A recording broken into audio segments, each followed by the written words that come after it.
এটা গল্প না, সত্য ঘটনা। প্রিয় দর্শক ও শ্রোতা, আমি Sutapa. Welcome back to my channel Sutapa the storyteller. আজ আমি আপনাদের জন্য রহস্যময় রকিং চেয়ার গল্পের দ্বিতীয় এবং শেষ পর্ব নিয়ে চলে এলাম।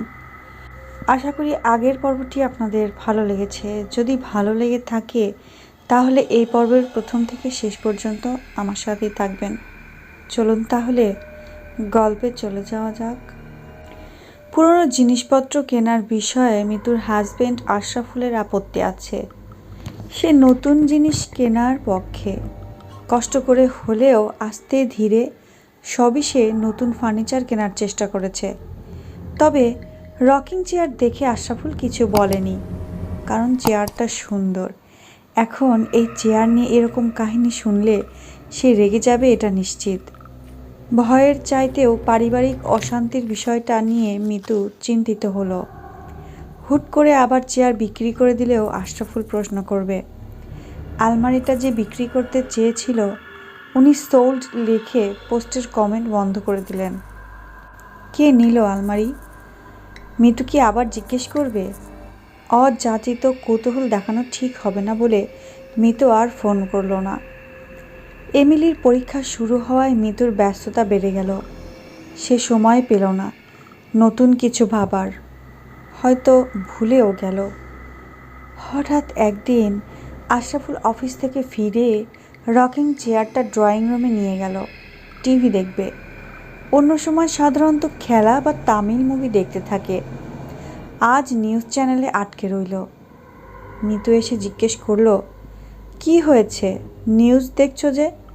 দেশে কোনো সমস্যা হয়েছে নাকি? আশরাফুল মিতুর দিকে তাকিয়ে বলল, নিউজ কই? আমি তো কই মিল গয়া দেখতে শুরু করলাম। কখন চ্যানেল পাল্টে দিয়েছি দেখেছ? খেয়ালই করিনি। মিতু বলল, কোনো কিছু ভাবছিলে? টেনশনে আছো? আশরাফুল বলল, না তো, আমি সিনেমাই দেখছিলাম। বিষয়টা কেমন গোলমেলে ঠেকল মিতুর কাছে। হঠাৎ চোখ গেল রকিং চেয়ারের দিকে। আশরাফুল রকিং চেয়ারে বসে আছে। আশরাফুলের এই চেয়ারে বসে থাকার সাথে অন্যমনস্ক হয়ে টিভি দেখা কি কোনোভাবে কানেক্টেড? মিতু বলল, ভাবছিলাম এই চেয়ারটা সেল করে দিব। আশরাফুল বলল, কেন, কি সমস্যা? জিনিসটা তো ভালোই। মিতু বলল, না এমনি, জায়গা নষ্ট করে, কাজে তেমন লাগে না, বারান্দায় বসাই হয় না। আশরাফুল আর কথা বাড়ালো না। হ্যাঁ বা না কি বোঝালো মিতু বুঝতে পারল না। কেটে গেল কয়েকটা দিন। রকিং চেয়ার পড়ে রইল ড্রয়িং রুমেই। একদিন স্কুল থেকে ফিরে মিতু দেখল টিভি চলছে, সাথে একটা বই রাখা রকিং চেয়ারের হাতলে। দিব্যি মনে আছে টিভি বন্ধ ছিল। আশরাফুল কখনোই বই পড়ে না, মিতু পড়ে। ফেসবুক থেকে সাময়িকভাবে অনেকের লেখা পড়ে, বইও কিনে পড়ে। নিশ্চয়ই কেউ আছে। মিতুর বুক কেঁপে ওঠে, গা ছমছম করে। কে কে কেউ কি আছেন? কোনো উত্তর হয় না। মিতু একটু ভয় পেয়ে যায়। পরের দিনই মিতু রকিং চেয়ারটা সেল পোস্ট দিয়ে দিল।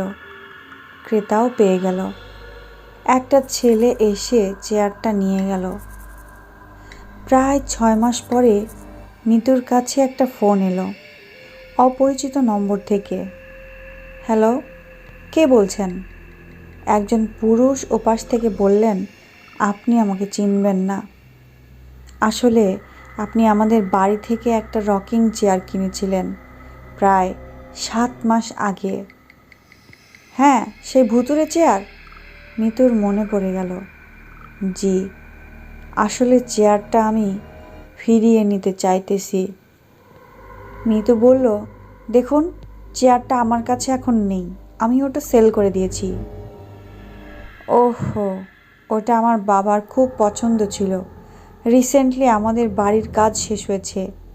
আব্বার প্রিয় আলমারি আর চেয়ারটা তাই খুঁজে নিয়ে আসতে চাইছিলাম। আমার বড় বোন কিছু না ভেবেই জিনিসপত্রগুলো বিক্রি করে দিয়েছেন। ও আচ্ছা, আমি আপনাকে যিনি কিনেছিল ওনার ফোন নাম্বার দিতে পারি। প্লিজ, যদি দিতে পারেন তাহলে খুব ভালো হয়। ফোন নম্বর খুঁজে পেতে একটু সময় লাগলো। মিতু ফোন নম্বর দিয়ে জানতে চাইলো, আপনার বাবা কবে মারা গিয়েছেন? ভদ্রলোক একটু অবাক হয়ে বললেন, উনি তো মারা যাননি, আমার সাথে ক্যালিফোর্নিয়ায় আছেন। ঘর সাজানো হয়ে গেলেই ওনাকে নিয়ে আসব। আসলে উনি চাইছিলেন না বাড়িটা ডেভেলপারকে দেওয়া হোক। একটা অ্যাপার্টমেন্ট ওনার আগের বাড়ির মতো করে সাজিয়ে ওনাকে নিয়ে আসব। মিতু খুবই অবাক হলো। তারপরে জানতে চাইলো, আপনার বাবা কি অনেক বই পড়েন, নিউজ দেখেন? হ্যাঁ। আপনি কি করে জানলেন? না, এমনি মনে হলো আর কি। অবশ্য বয়স্ক মানুষেরা সবাই এসব করেই সময় কাটান। আসলে কিছু মনে করবেন না, চেয়ারটা যতদিন আমার কাছে ছিল আমার সাথে কিছু আনইউজুয়াল বিষয় ঘটেছে। যেমন আমার মেয়ে একা একা কথা বলতো বলতো স্যারের সাথে কথা বলি। তারপর টিভির ঘটনাটা মিতু বলল। ওপাশ থেকে ভদ্রলোক বললেন, এটা ভীষণ আশ্চর্যের বিষয়। আমার বাবা বেশ খানিকটা বয়স হয়েছে, তিনি মাঝে মাঝে একা কথা বলেন, ঘুমের মাঝে। আবার তিনি বিড়বিড় করে অদৃশ্য কারোর সাথে কথা বলেন। আবার অনেক সময় টিভির দিকে তাকিয়ে বলেন তিনি নিউজ দেখছেন। সেগুলো সাধারণত এখানে দেখা যায় না। আমি জানি না দুটো সময় এক কিনা, অথবা একই ব্যক্তি দুই জায়গায় একই সময় এক্সিস্ট করতে পারে কিনা। এর কোনো বৈজ্ঞানিক ব্যাখ্যা আসলে আমার জানা নেই। মিতু বলল, যিনি আলমারিটা কিনেছিলেন উনিও একই অভিজ্ঞতা শেয়ার করেছেন। ওপাশ থেকে লোকটি বলল, হতে পারে বাবার ব্যবহার করা জিনিসপত্রগুলোর সাথে একটা আত্মিক যোগাযোগ, বা ওই জিনিসগুলো কোনো মিডিয়া হিসাবে কানেকশন তৈরি করেছে। খুঁজে দেখি পাওয়া যায় কিনা, তবে পুরো বিষয়টা ব্যাখ্যার অতীতে হয়তো। মিতু ফোন রাখলো। তবে রকিং চেয়ার পাওয়া গেল কি না সে বিষয়ে সে আর কোনো কৌতূহল রাখল না। সব বিষয়ে সবার জানার কোনো প্রয়োজন নেই। তো প্রিয় দর্শক ও শ্রোতা, কেমন লাগলো রহস্যময় রকিং চেয়ার গল্পটি?